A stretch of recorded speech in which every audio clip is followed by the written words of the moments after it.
দাঁড়াও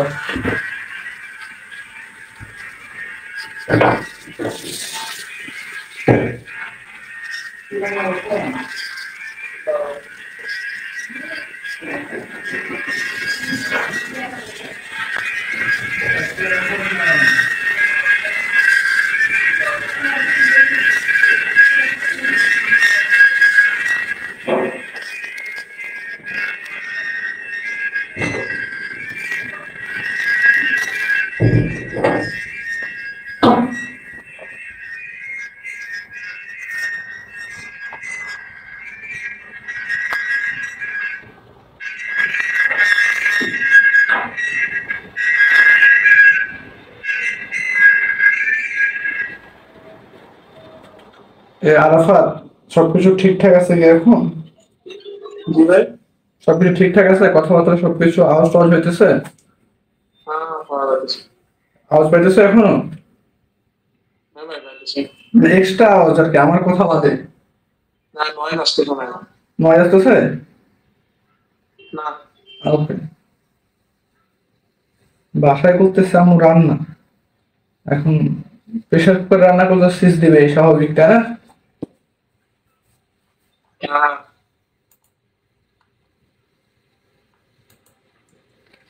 আচ্ছা, আমরা তোমার হচ্ছে প্রথমে যে কোশ্চেনটা আজকে আমরা হচ্ছে এর আগে পিএলসি এর থার্ড চ্যাপ্টারের করছিলাম, মনে আছে?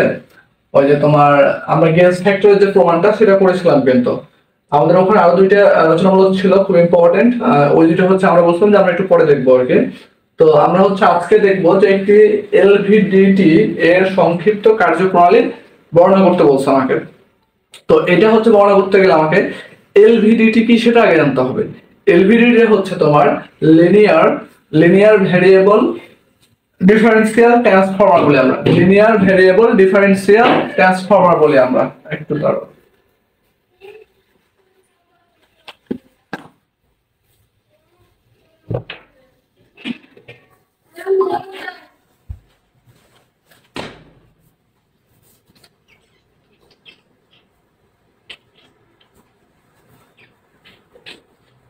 তো এলভিডিটি এর পূর্ণরূপ যদি আমি লিখতে যাই, এক নাম্বার কোশ্চেন আমরা যদি সলিউশন করি, যে কোশ্চেন নাম্বার 1, তাহলে আমরা বলতেছি এলভিডিটি।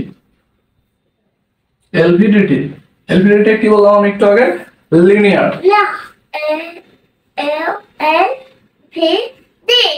লিনিয়ার ভেরিয়েবল ডিফারেন্সিয়াল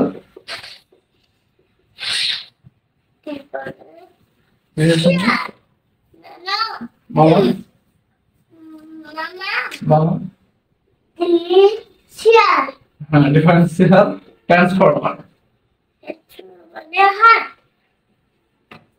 আচ্ছা,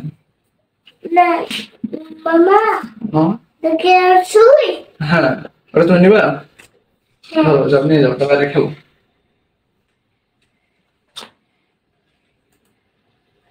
তাহলে এটা হচ্ছে আমরা এলভিডিটি বলতেছিলাম যে লিনিয়ার ভেরিয়েবল ডিফারেন্সিয়াল ট্রান্সফর্মার।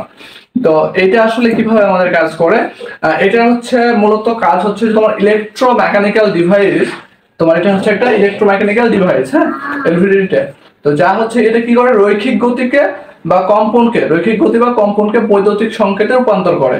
তো এটা আসলে দেখতে কেমন হয়, তোমার দুইটা হচ্ছে ইয়া থাকে আর কি, একটা হচ্ছে সেকেন্ডারি কয়েল থাকে, একটা হচ্ছে প্রাইমারি কয়েল থাকে। আর এই সেকেন্ডারি এবং প্রাইমারি কয়েলের ভিতরে তোমার একটা ইয়া থাকে তোমার আয়রন কোর বা আর্মেচার বলি আমরা, হ্যাঁ। তো আমরা যদি একটা তোমার চিত্রটা একটু দেখি আর কি, হ্যাঁ, চিত্রটা এখানে আঁকাইতেছি মোটামুটি, দেখো।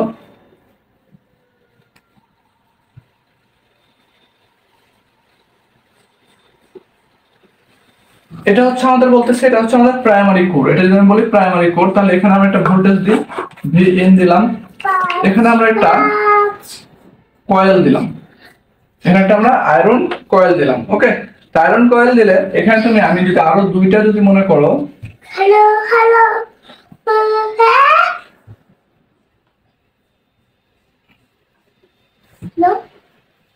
আরো দুইটা তোমার এখানে একটা সেকেন্ডারি কয়েল দেবো আমরা, হ্যাঁ।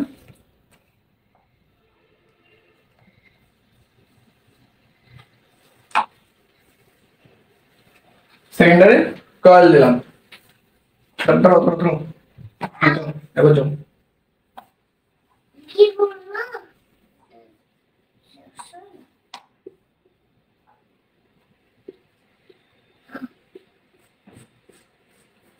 এটা হচ্ছে ধর ভি আউট বলতেছি আমরা। ওকে, তাহলে এটা বলতেছিলাম আমরা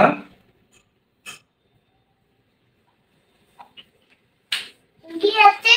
হ্যালো, কি আছে? কই কি? তোমাকে তো মারবে, বুঝছো? হ্যাঁ,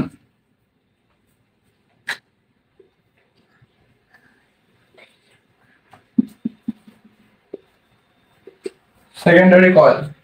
মামা মামা, আমি ফাইলগুলো বসছে। হ্যাঁ বুঝছো, হ্যাঁ হ্যাঁ, এটা হচ্ছে প্রাইমারি কয়েল। ফাইলগুলো রেখে এটা বলতেছি আমরা আয়রন রড, আয়রন রড বলি আমরা, বা আয়রন কোর বলি, ঠিক আছে। আয়রন কোর দাও ধরো, আয়রন কোর বা আর্মেচার কোর অথবা আর্ম, আর্ম বলি অথবা আর্মেচার বলি, আর্মেচার।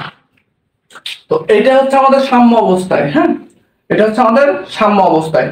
এখন আমি যদি এতটুকু নিয়ে তোমাদের সাথে একটু আলোচনা করি, যে এই জিনিসটা আসলে আমি যদি আলোচনা করতে দেখো যে মূলত এলইডি, এটাকে কি বলতেছি আমরা, এটাকে বলতেছিলাম এটা একটা হচ্ছে তোমার ইলেকট্রোমেকানিক্যাল ডিভাইস। এটা একটা ইলেকট্রো, মুসপা না তুমি বুঝছো না, তুমি চুপচাপ বসে থাকো, ভাই মুসপা না তুমি বসে থাকো, মুসপা না বুঝতে হবে না, দেখ সমস্যা নাই। তো যাও, নাম শুনতে যাও, কি? নাম বেড়াতে যাবে, হ্যাঁ যাও। এটাকে বলতেছি আমরা তোমার একটা হচ্ছে এটা ইলেকট্রোমেকানিক্যাল ডিভাইস, যা রৈখিক গতি বা কম্পনকে বৈদ্যুতিক শক্তিতে রূপান্তরিত করে। তাহলে আমরা যদি একটু লিখি, ধরো আমি এটা লিখছি, হ্যাঁ, এটা কোথায় লিখবো তোমরা এরকম, যে এটি একটি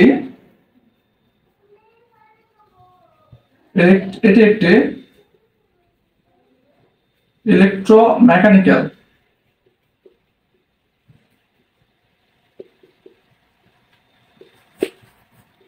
ডিভাইস, যা রৈখিক গতি বা কম্পনকে বৈদ্যুতিক সংকেতে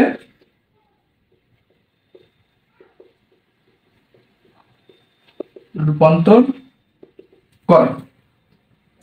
তো তাহলে আমরা মোটামুটি, যদি আমাদের কখনো আসে এরকম, এটা তো রচনামূলক কোশ্চেন লিখতেছি আমরা, যদি বলা হয় এরকম সংক্ষিপ্ততে আসে, অতি সংক্ষিপ্ততে এলভিডিটি কি, তাহলে লিখতে পারবো আমরা, লিখতে পারবা? ওকে, এখন এলভিডিটি হচ্ছে কি, এটা মূলত একটা ট্রান্সফরমারের মতো কাজ করে। এটা একটা কিসের মতো কাজ করে? ট্রান্সফরমারের মতো কাজ করে, ঠিক আছে। এর মধ্যে ধরো, এর মধ্যে হচ্ছে তোমার তিনটা কয়েল থাকে, একটা প্রাথমিক কয়েল এবং দুইটা সেকেন্ডারি কয়েল। দেখো এই যে একটা প্রাথমিক কয়েল আছে, প্রাইমারি কয়েল, আর দুইটা কয়েল, একটা দুইটা কি সেকেন্ডারি কয়েল আছে, ঠিক আছে। তাহলে আমরা এতটুকু লিখতে পারি যে এলভিডিটি একটি ট্রান্সফরমারের মতো কাজ করে। ধরো সাপোজ এলভিডিটি একটি ট্রান্সফরমার এর মতো কাজ করে।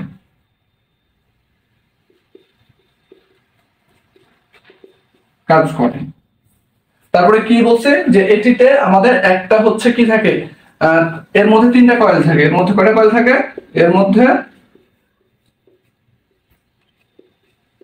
3টি কয়েল থাকে, কয়েল থাকে। একটি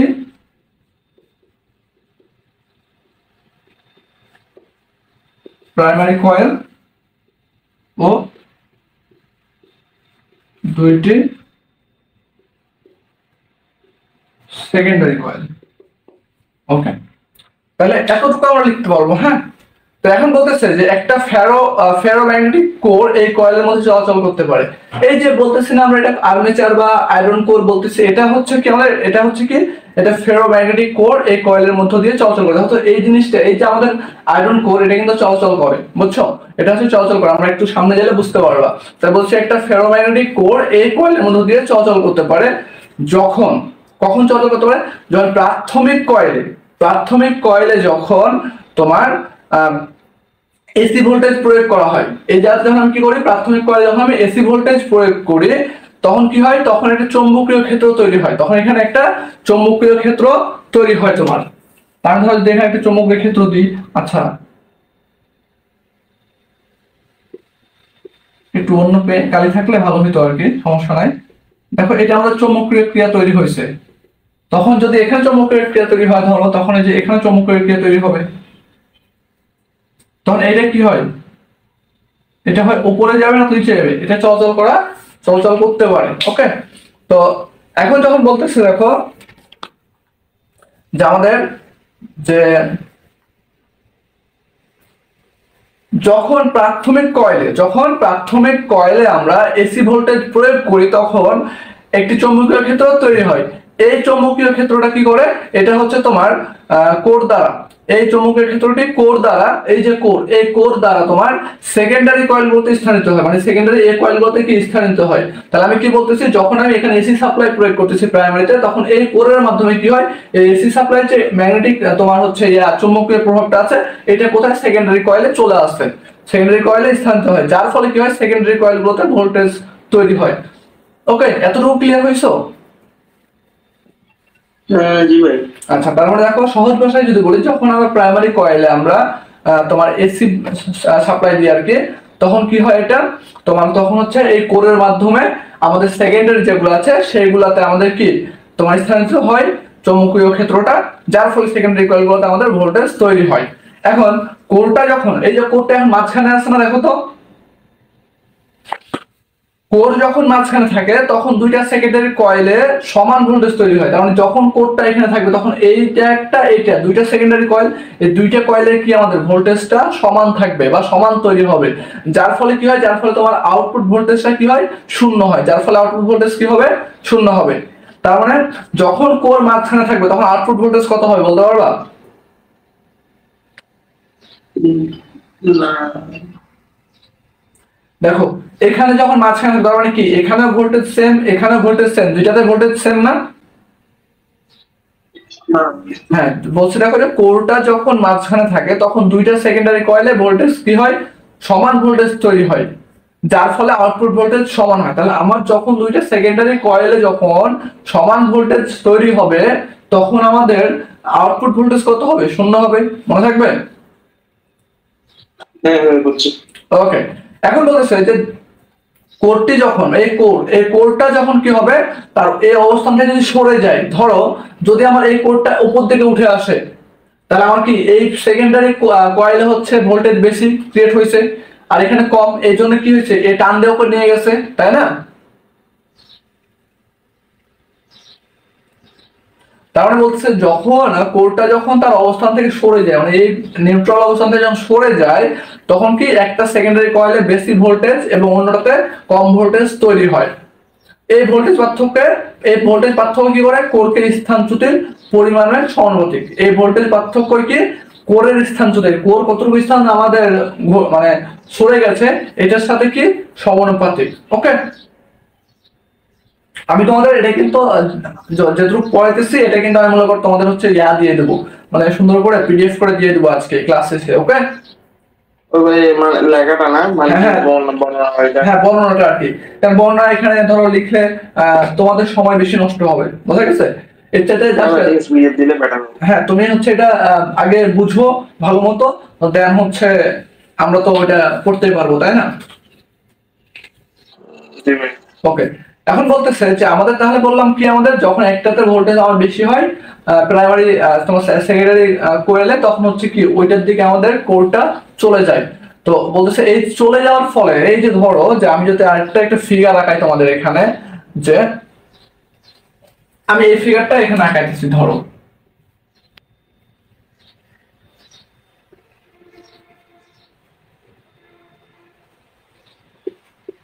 এটা ছিল প্রাইমারি, হ্যাঁ, আর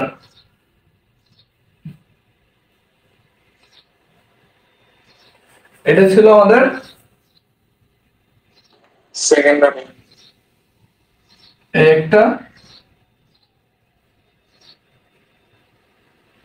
একটা এটা ভালো লাগে।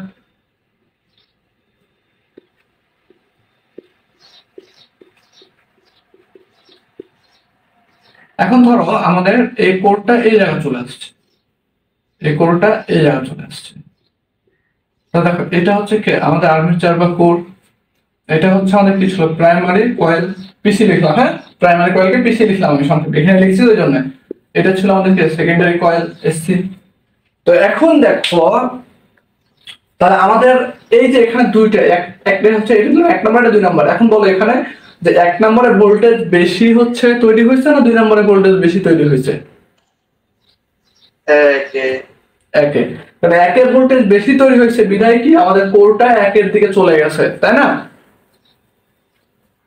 তাহলে হ্যাঁ, হ্যাঁ, আয়রন কোর বা আর্মেচার যাই বলো, বা আর্ম, মানে তোমার হচ্ছে বইয়ে হয়তো আর্ম দেওয়া থাকতে পারে বা আর্মেচার দেওয়া থাকতে পারে, ওকে, ওটা ব্যাপার না। তাই বলতেছে যে আউটপুট ভোল্টেজের ফেজ কোরের গতির দিক নির্দেশ করে। এখন আউটপুট ভোল্টেজের ফেজ কোরের গতির দিক নির্দেশ করে। এখন আউটপুট ভোল্টেজ যেটা আছে এখানে, ধরো এই যে এখানে আউটপুট এই ভোল্টেজ, এই ভোল্টেজের ফেজ কোর, হ্যাঁ, তার মানে এই ভোল্টেজের ফেজ যেটা আছে সেটা এই কোরের গতির দিক নির্দেশ করে, তো এভাবে কি হয়, এভাবে তোমার এলভিডিটি তোমার রৈখিক গতি বা কম্পনকে একটি বৈদ্যুতিক সংকেতে রূপান্তর করে। এলভিডিটি আমার কোথায় কোথায় ইউজ করা হয় সেটা অ্যাপ্লিকেশন হচ্ছে তোমার হচ্ছে তোমার বিভিন্ন যন্ত্রপাতি বা সরঞ্জাম পরিমাপ করার ক্ষেত্রে, তারপর রোবোটিক্স এর ক্ষেত্রে, তারপরে তোমার হচ্ছে বিমান ও মহাকাশ শিল্প আছে, নির্মাণ শিল্প আছে, চিকিৎসা সরঞ্জাম আছে, আর ইত্যাদি জায়গাতে আমাদের এটা ইউজ করা হয়। তাহলে এখন দেখো যদি আমি একবারে তোমাদের ইনার্সিয়া থেকে বলি, শুরু থেকে জাস্ট এই দিকে চিত্র দিবা প্রথমে, দেওয়ার পরে তার আগে দিবা কি, তার আগে দিবা হচ্ছে এই যে এটা লিখছি না আমরা যে এলভিডিটি, বলতে কি linear variable differential transformer, LVDT. দেন এটা হচ্ছে ওইটুকু লেখার পরে লিখবা যে এটি একটি ইলেকট্রোম্যাগনেটিক ডিভাইস যা রৈখিক গতি বা কম্পনকে বৈদ্যুতিক শক্তিতে রূপান্তরিত করে। তাহলে 1 মার্কের বা 2 মার্কের জন্য যদি আমাদের কোশ্চেন আসে এলভিডিটি কি, তাহলে আমরা লিখতে পারবো না? হ্যাঁ ভাই। ওকে, এখন যদি বলছে যে এলভিডিটির কার্যপ্রণালী ব্যাখ্যা করো, তো এখন এলভিডিটিতে আমাদের কি থাকে দেখো, এলভিডিটি আমাদের মূলত হচ্ছে ট্রান্সফরমার মতো কাজ করে, এবং এখানে দেখো 3টে কয়েল আছে, একটা হচ্ছে প্রাইমারি কয়েল, 2টা সেকেন্ডারি কয়েল, এবং এর মধ্যে একটা হচ্ছে আমাদের আয়রন কোর বা আর্মেচার আছে। তাহলে আমরা কোইটা লিখছি যে এর মধ্যে 3টি কয়েল থাকে, একটা প্রাইমারি কয়েল এবং 2টা সেকেন্ডারি কয়েল, ঠিক আছে? এখন এরপরে কি বলতেছি আমরা, সেকেন্ডারি কয়েল, এবং বলছি যে এটা হচ্ছে কি একটা ম্যাগনেটিক ফিল্ড তৈরি করে, যে ম্যাগনেটিক ফিল্ড তৈরি করতেছে না একটা, যে আমি যখন এখানে যখন এসি সাপ্লাই দিব তখন একটা ম্যাগনেটিক ফিল্ড তৈরি করে। আমি বলতেছি কি যে একটি ফেরোম্যাগনেটিক কোর, এই যে কোর, এই কোরটাকে আমরা বলতেছি কি একটা ফেরোম্যাগনেটিক কোর, এটা, হ্যাঁ, এই কোর এই কয়েলগুলোর মধ্যে চলাচল করতে পারে, কারণ এটা হচ্ছে কি হতো আমাদের উঠানামা করতে পারে। তাই বলতেছি যে একটা ফেরোম্যাগনেটিক কোর আমাদের এই কয়েলগুলোর ভিতরে সেকেন্ডারি এবং প্রাইমারি কয়েলের ভিতরে চলাচল করতে পারে। আমি এতটুকুই বলছি। এখন দেখো বলতেছে যখন আমাদের এই প্রাথমিক কয়েলে আমরা এসি ভোল্টেজ প্রয়োগ করি, তখন কি হয়, এই যে এখানে যে ইলেকট্রোম্যাগনেটিক চৌম্বকীয় ইয়ার আবিষ্কার তৈরি হয়, এটা কি হয়, এই যে ফেরোম্যাগনেটিক কয়েল যেটা আছে আমাদের বা কোর বলতেছি আমরা যেটাকে, এর সাহায্যে কি করে তোমার সেকেন্ডারি কয়েলগুলোতে স্থানান্তর হয়, সেকেন্ডারি কয়েলগুলোতে এটা স্থানান্তরিত হয়, যার ফলে কি হয় সেকেন্ডারি কয়েলগুলোতে ভোল্টেজ তৈরি হয়। তার মানে আমি যখন এখানে এসি সাপ্লাই দিই তখন এখানে একটা চৌম্বকীয় ক্ষেত্র তৈরি হয়, এবং চৌম্বকীয় ক্ষেত্রটা কি হয় এই ফেরোম্যাগনেটিক তোমার কোরের মাধ্যমে সেকেন্ডারি কোরে চলে আসে, এবং এইখানে চৌম্বকীয় তৈরি হয়, পরে হচ্ছে কি আমাদের আউটপুট ভোল্টেজ পাই আমরা একটা।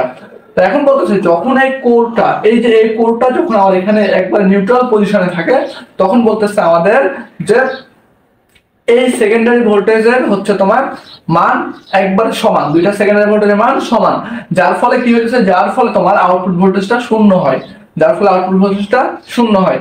এখন বলছে যে কোর যখন তার এই কোরটা যখন তোমার অবস্থান থেকে সরে যায়, এই অবস্থান থেকে যখন এখানে সরে আমি এই জায়গায় নিয়ে আসছি, তো যখন সরে আসে তখন সেকেন্ডারি কয়েলের বেশি ভোল্টেজ এবং অন্যটিতে মানে একটাতে বেশি ভোল্টেজ এবং অন্যটাতে কম ভোল্টেজ উৎপন্ন হয়, যার ফলে কি হয় ওইটা সরে যায়, আমাদের আর্মেচার বা হচ্ছে আয়রন কোরটা সরে যায়। তার বলছে এই ভোল্টেজ যদি সরে গেছে আমার, বলছে এই সরে যাওয়াটা কি হয় ভোল্টেজ পার্থক্য, এই যে এখানে ভোল্টেজ যে আমার সেকেন্ডারি যে ভোল্টেজের পার্থক্য আছে, ধরো আমি যদি বলি যে এখানে V1 এখানে V2, তাহলে এই ভোল্টেজ পার্থক্যটা, এই ভোল্টেজ পার্থক্যটা কি বলতেছে আমাদের এই যে আর্মেচার বা আয়রন কোর যতটুকু স্থান সরে গেছে এর সাথে সমানুপাতিক, এর পরিমাণের সাথে সমানুপাতিক। তাহলে আমি যদি বলি যে এটা আমার x পরিমাণ সরে গেছে, কত পরিমাণ x পরিমাণ, তাহলে এই x টা সমানুপাতিক কার সাথে, এই ভোল্টেজের পার্থক্য, তাহলে V1 V2 এর সাথে সমানুপাতিক, এরকমই তো বলতেছি আমরা, তাই না? জি ভাই। ওকে, তাহলে এবার বলতেছি আমরা যে এই যে আউটপুট ভোল্টেজের ফেজ, এই যে আউটপুট ভোল্টেজের ফেজ যেটা আছে এটা কোরের এই যে এই কোরটার গতি নির্দেশ করে যে এটা আসলে কোন দিকে যাবে। হ্যাঁ, তাহলে বলছে এভাবে কি আমাদের, এভাবে আমাদের এলভিডিটি টা কি করে রৈখিক গতি বা কম্পনকে বৈদ্যুতিক তোমার হচ্ছে বৈদ্যুতিক সংকেতে রূপান্তর করে। ওকে, এতটুকু দিলাই এনাফ, এতটুকু ক্লিয়ার হয়েছে না? চিত্র দেখে আমরা 70% লিখতে পারবো না, চিত্রটা আগাইতে বললে। জি ভাই, কিন্তু একটা জিনিস লাগবে, ফেরোম্যাগনেটিক কোড যেটা বলছেন এটা কিভাবে ড্র করছেন কিভাবে? এই যে এটা না, এটাকে তুমি আয়রন করব না, আমি বলি ফেরোম্যাগনেটিক, আমি বলি হ্যাঁ, এটাকে তুমি আয়রন কোর বলতে পারো, আর্মেচার বলতে পারো, আবার এটা বলছে এটা হচ্ছে একটা ফেরোম্যাগনেটিক কোর। বোঝা গেছে? হ্যাঁ এবার বুঝেছি। ওকে, এখন আমাদের তাহলে 1 নাম্বার কোশ্চেন, এটা তোমাদের হচ্ছে চ্যাপ্টার 3 অনেকবার হচ্ছে আসছে, হ্যাঁ তোমার এতে সেমিস্টার ফাইনালে।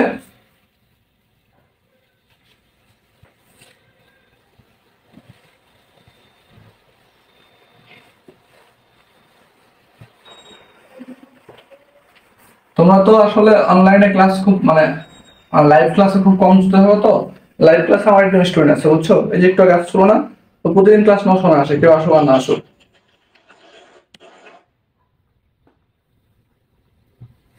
আচ্ছা, এখন থার্মোকাপলটা কি আসলে?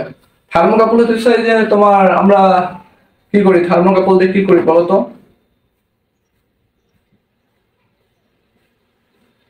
থার্মোকাপল দিয়ে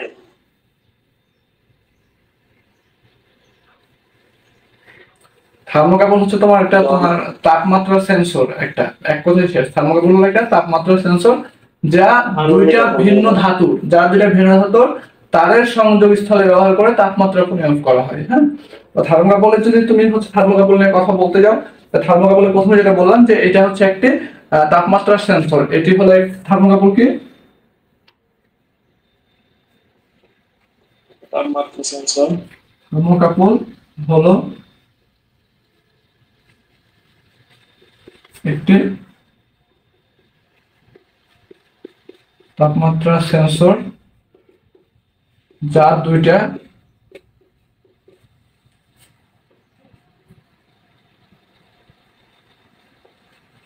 ভিন্ন ধাতু, যার দুইটা ভিন্ন ধাতুর সংযোগ স্থলে ব্যবহার করে।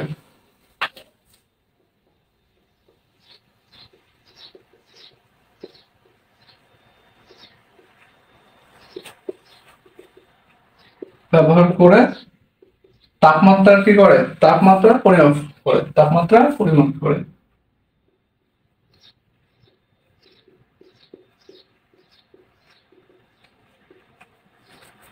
পরিমাণ না পরিমাপ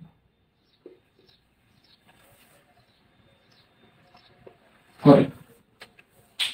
এতটুকু হচ্ছে আমাদের যদি কখনো তোমার হচ্ছে ইয়া আসে, তোমার হচ্ছে সংক্ষিপ্ত বা হচ্ছে অতি সংক্ষিপ্ত আসছে থার্মোকাপল, সংক্ষিপ্ত আছে থার্মোকাপল কি, তুমি এতটুকু হচ্ছে লিখতে পারবা, হ্যাঁ, ফুল মার্কস পাবা। তোমার যদি বলে থার্মোকাপল বলতে কি বুঝায়, তুমি এতটুকু লেখার পরে জাস্ট হচ্ছে তোমার আর দু একটা লাইন লিখে দিবা, তাহলে হবে। আমি আস্তে আস্তে বলে দিচ্ছি, হ্যাঁ। তো এখন থার্মোকাপলটা কিরকম হয় দেখো, যে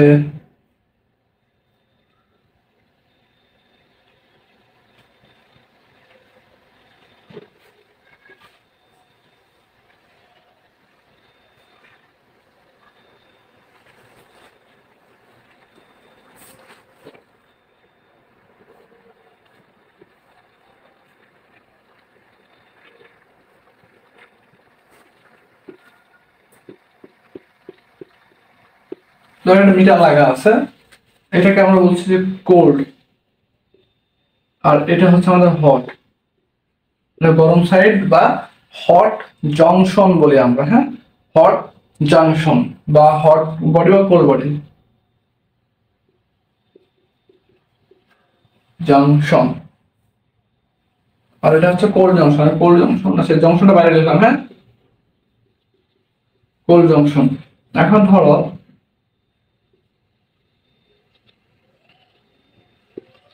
একটা মোমবাতি জ্বালাই দিচ্ছি আমি, মোমবাতি যদি জ্বালাই দিই আমি, আমার এখানে যদি আমি তাপ দিতে থাকি, এটা কি গরম হবে না আস্তে আস্তে? এই মাথাটা গরম হলে আস্তে আস্তে এবার আমরা যাবো সামনে, হ্যাঁ। এটা হচ্ছে মিটার আর কি, এখানে রিডিং আসে আর কি, হ্যাঁ। তেমন বলতেছে যে তোমার যখন দুইটা ভিন্ন ধাতুর তারের সংযোগস্থলে তাপমাত্রা পরিবর্তন হয়, এখানে ধরো যে দুইটা হচ্ছে ভিন্ন ধাতু হচ্ছে, তোমার যখন তাপমাত্রা পরিবর্তন হয় তখন কি বলতেছে, তখন এটা সেখানে কি হয়, একটা ভোল্টেজের ভোল্টেজ তৈরি হয় আর কি। এই ভোল্টেজকে থার্মো ইলেকট্রিক ইফেক্ট বা সিবেক ইফেক্ট বলা হয়, বুঝা গেছে? তারপরে বলছি যখন দুইটা ভিন্ন ধাতুর, এক মিনিট ওয়েট করো, আমি একটু চেক দিই, হ্যাঁ, যে আমি মনে হয় এইটা থার্মোকাপল তো এতই পড়াইছিলাম সুন্দরভাবে না, ওদের পিডিএফ আছে, এটা দেখি একটু, তোমাদের থার্ড সেমিস্টারে মনে হয় আরএসসিটা আছে, হ্যাঁ, থার্মোকাপল, একটু একটু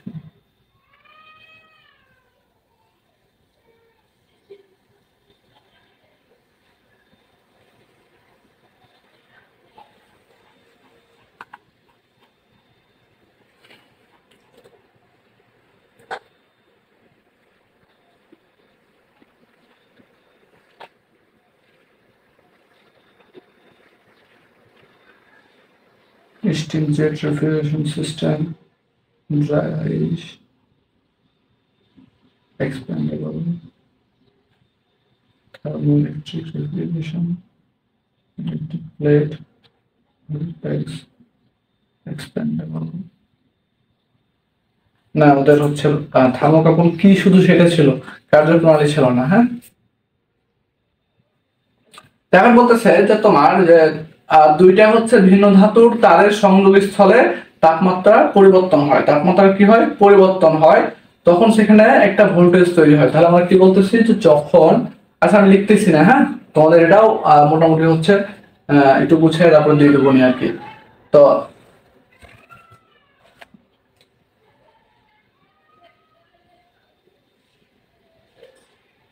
আচ্ছা, তারপরে বলতেছে যে এই ভোল্টেজকে থার্মোইলেকট্রিক ইফেক্ট বা সিবেক ইফেক্ট বলা হয়, থার্মোইলেকট্রিক ইফেক্ট বা সিবেক ইফেক্ট বলা হয়। আর থার্মোকাপল কি করে, এই যে থার্মোকাপল বলতেছি আমরা, থার্মোকাপলে দুটি সংযোগস্থলে থাকে, দুটা সংযোগস্থলে থাকে, এবং একটা হট জংশন এবং আরেকটা কোল্ড জংশন। তো দেখো আমাদের দুইটা কি থাকতেছে, আমাদের দুইটা সংযোগস্থল আছে, একটা হচ্ছে হট জংশন, এই যে হট জংশন এবং কোল্ড জংশন আমরা পাইছি না দুইটা, কোল্ড জংশন হট জংশনে তাপমাত্রা পরিমাপ করার জন্য ব্যবহার করা হয়। এই যে হট জংশনটা কি করে, তাপমাত্রা পরিমাপ করার জন্য ব্যবহার করা হয়, হ্যাঁ। তো এবং কোল্ড জংশন, যে কোল্ড জংশনটা আছে, এইটা হচ্ছে কি, একটা রেফারেন্স তাপমাত্রা বজায় রাখে, একটা রেফারেন্স তাপমাত্রা বজায় রাখে। তার মানে দেখো যে আমি একটা তোমার হচ্ছে এইখানে ধরো পানি নিয়েছি আর কি, বা আমাদের স্টিম আছে, আমরা হট ওয়াটার ফ্লো করতেছি, তাপ দিলাম, হ্যাঁ, হঠাৎ যদি ফ্লো এখানে করে, তাহলে আমি এটা কি করতেছি, এখানে চুবাই দিচ্ছি, এখানে কি চুবাই দিলে কি হয়, এখান থেকে আমাদের কতটুকু তাপমাত্রা আছে এখানে রিডিং হয়, এবং এই যে কোল্ড জংশন এখানে কি হয়, একটা নির্দিষ্ট তাপমাত্রা, রেফারেন্স তাপমাত্রা বজায় রাখে, বোঝা গেছে? জি ভাই। ওকে, এখন হট জংশন কি করে? হট জংশনের তাপমাত্রার পরিবর্তনের সাথে সাথে এই হট জংশনের তাপমাত্রা পরিবর্তন হয়, তাহলে এই হট জংশনের তাপমাত্রা পরিবর্তনের সাথে সাথে হট জংশন এবং কোল্ড জংশনের মধ্যে ভোল্টেজের পার্থক্য তৈরি হয়। ভোল্টেজের কি হয়? পার্থক্য তৈরি হয়। এই ভোল্টেজ পার্থক্য হট জংশনের তাপমাত্রার সমানুপাতিক। মানে এখানে যে আমাদের ভোল্টেজের যে পার্থক্যটা হয় হট জংশন এবং কোল্ড জংশনের ভিতরে, এটা হচ্ছে কি বলতেছি আমরা? এটা হচ্ছে তাপমাত্রার সমানুপাতিক। কার সমানুপাতিক? তাপমাত্রার সমানুপাতিক। এতটুকু ক্লিয়ার হয়েছে? জি ভাই। ওকে, এখন বলছে থার্মোকাপলের আউটপুট ভোল্টেজ খুব ছোট।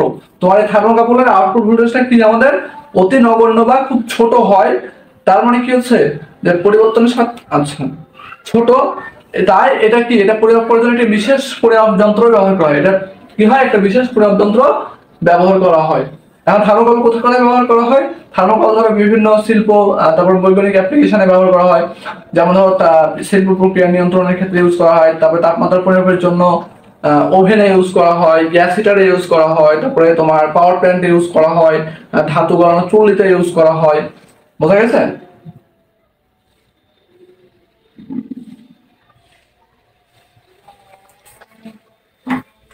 তোমাদের বইয়ে কি দেওয়া আছে?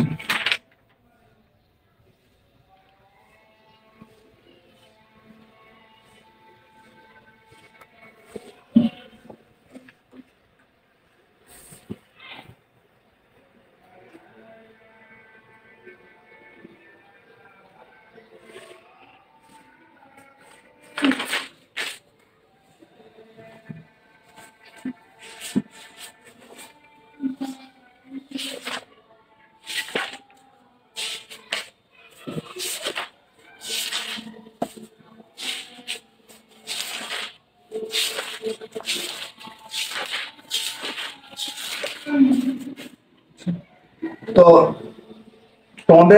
তোমার হচ্ছে চ্যাপ্টার 3-তে টোটাল 3টা হচ্ছে মোটামুটি রচনামূলক, অনেক বেশি ইম্পর্টেন্ট। আর আরেকটা আছে সেন্সর এবং টেন্ডেন্সারের হচ্ছে পরিবর্তনশীল বৈশিষ্ট্য সমূহ। সেগুলো সেটা হচ্ছে সম্পূর্ণ থিওরি। হ্যাঁ, তো তোমাদের রচনামূলক যেগুলো পড়াচ্ছি আর কি থিওরি বেস, সেগুলো হচ্ছে আমি পিডিএফ করে দেবো। ওকে, তো আজকে হচ্ছে আমরা দুইটা যে কোশ্চেন বলা এলভিডিটি আর হচ্ছে তোমার থার্মোকাপল সেন্সর যেটা বলতেছি, এটা দুইটা ক্লিয়ার হয়েছে না? ওকে, আমরা সামনের দিন হচ্ছে তোমাদের অপারেশনাল অ্যাম্পলিফায়ারের পিন ডায়াগ্রাম অঙ্কনটা দেখব। তারপরে হচ্ছে তোমার অ্যানালগ থেকে ডিজিটাল রূপান্তর করার যে পদ্ধতি আছে সেটা দেখবো, আর স্যাম্পলিং তত্ত্ব দেখা মানে আর কি দেখা যায় কিনা। আচ্ছা, সময় হলে আমরা আস্তে আস্তে সবগুলো দেখবো। ক্লিয়ার? জি ভাই, এই রচনামূলক প্রশ্নটা অনেক। হ্যাঁ,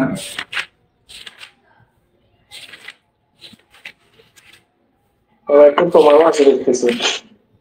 এর পরের অধ্যায় প্রমাণটা যে গেজ ফ্যাক্টরের প্রমাণ ছিল তোমাদের এই অধ্যায়ে, এটা তো করাইছি। তারপরে পরের অধ্যায়ের যে প্রমাণ আছে আরেকটা, ওইটাও কিন্তু করানো হয়ে গেছে, বুঝছো?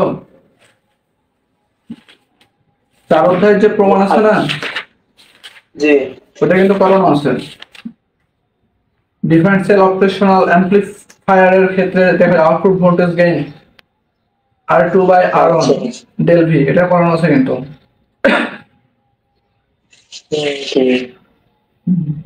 তো ঠিক আছে, তাহলে তোমাদের তো ওখানে আজান দেয় না, আমরা এখানে নামাজ শুরু হয়ে যাবে, বুঝছো? আচ্ছা, ওকে, আজকে কি আর হবে? আজকে মনে হয় আজকে ক্লাস নিব না আমরা, তার কারণ ডিজাইন অফ মেশিন হচ্ছে